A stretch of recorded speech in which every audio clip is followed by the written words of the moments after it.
నమస్తే నేను Chandana. Welcome to great Andhra big story. రాజకీయాల్లో అర్థం చేసుకోవాల్సిన మర్మం ఒకటి ఉంటుంది.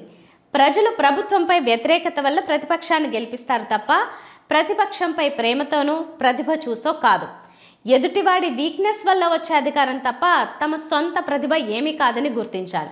ఎప్పటికప్పుడు ఆ ప్రభుత్వ వ్యతిరేకత రాకుండా చూసుకోవాలి తప్ప తమ పాలన అద్భుతంగా ఉందని ప్రజలు అనుకుంటున్నారు అనే భ్రమలో కాలం గడిపేయకూడదు. అలా గడిపే 2019లో 23 సీట్లతో చంద్రబాబు, 2024లో 11 సీట్లకి పరిమితమయ్యి జగన్మోహన్ రెడ్డి ఇద్దరు ఘోరంగా ఓడిపోయారు.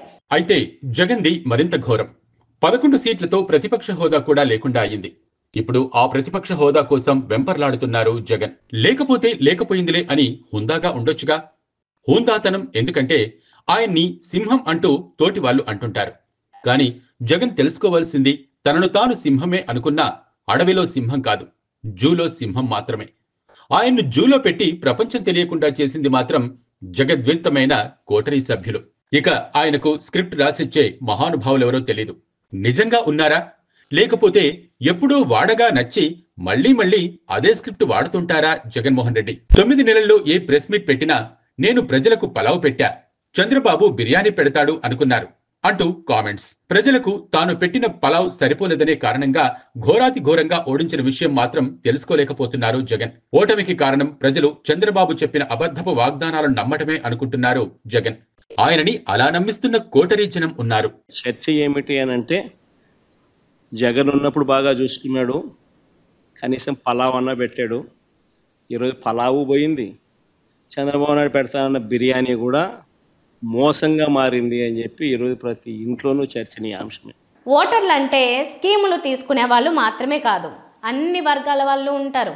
ఏ వర్గానికి ఇబ్బంది కలిగింది, ఏ వర్గం మానసికంగా దూరమయ్యారు, 11 సీట్లకి పరిమితం అయ్యేంత ప్రభుత్వ వ్యతిరేకత ఎటు నుంచి వచ్చింది అనేది పరిశీలించుకోకుండా కనీసం ఆ దిశగా ఆలోచిస్తున్నట్టు కూడా కనబడకుండా ఉన్న జగన్ని చూస్తుంటే జాలిపడాలో చిరాకు పడాలో అర్థం కావట్లేదు సొంత వర్గీయులకి కూడా. పవన్ కళ్యాణ్ కార్పొరేటర్ కి ఎక్కువ, ఎమ్మెల్యేకి తక్కువ అనే స్టేట్మెంట్ జగన్ నుంచి అవసరమా? పవన్ ఎమ్మెల్యే అయ్యాడు, మంత్రి అయ్యాడు, డిప్యూటీ సీఎం కూడా అయ్యాడు. 2024 ఎన్నికల ముందు వరకు అయితే జగన్ ఆ మాట అన్నా కూడా చెల్లేది. ఒక్క జగనేమిటి, ఎవరన్నా కూడా చెల్లేది. అప్పటికి పవన్ పరిస్థితి అలాగే ఉంది మరి. కానీ ఎన్నికల ఫలితాల్లో ప్రజలిచ్చిన షాక్ నుంచి తేరుకోకుండా ఇంకా దూకుడు సినిమాలో ప్రకాష్ రాజ్ లాగా గతంలో స్టక్ అయిపోయి మాట్లాడుతున్నారా జగన్ అనిపిస్తోంది. సార్ మీకు ప్రతిపక్ష హోదా అంశానికి సంబంధించి పవన్ కళ్యాణ్ కూడా ఒక కామెంట్ చేశారు. వైఎస్ఆర్ కాంగ్రెస్ పార్టీకి వచ్చినటువంటి ఓట్ల శాతాన్ని, సీట్ల శాతాన్ని బట్టి చూస్తే జర్మనీలో అయితేనే వస్తుంది, ఇక్కడ రాదు, ఇక్కడ 5 ఏళ్ళు రావడం కష్టం అని ఒక విమర్శ చేశారు. ఆ మనిషి కార్పొరేటర్కి ఎక్కువ, ఎమ్మెల్యేకి తక్కువ. జీవితకాలంలో ఇప్పుడు ఎమ్మెల్యే ఒకసారి అయినాడయ్యా.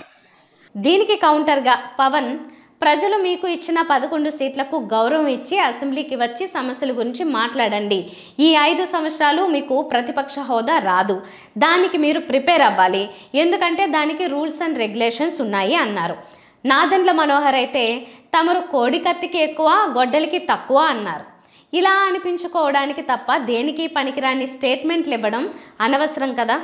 అయినా జనం గమనించేది పాలకులు ఏం చేస్తున్నారు అన్న దానితో పాటు ప్రతిపక్ష నాయకుడు ఏం చేస్తున్నాడనేది.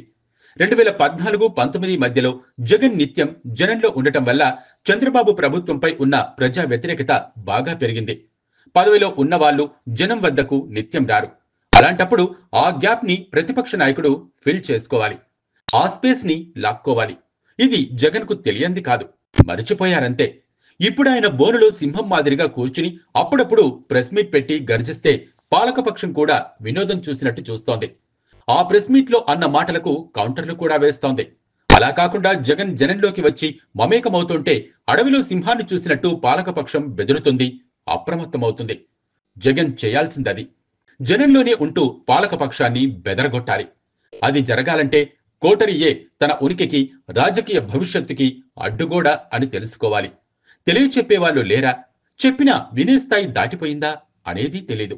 విన్నా వినకపోయినా, మారినా మారకపోయినా, జనంలోకి వెళ్ళినా వెళ్ళకపోయినా, ముందే చెప్పుకున్నట్లు ప్రజల్లో ప్రభుత్వ వ్యతిరేకత వస్తే ఆటోమేటిక్ గా మళ్లీ ప్రతిపక్షాన్ని గెలిపించేస్తారు కనుక పదవిలోకి వచ్చేయొచ్చు అనుకుంటే ఎవ్వరూ ఏమీ చెప్పక్కర్లేదు, ఆయన వినక్కర్లేదు.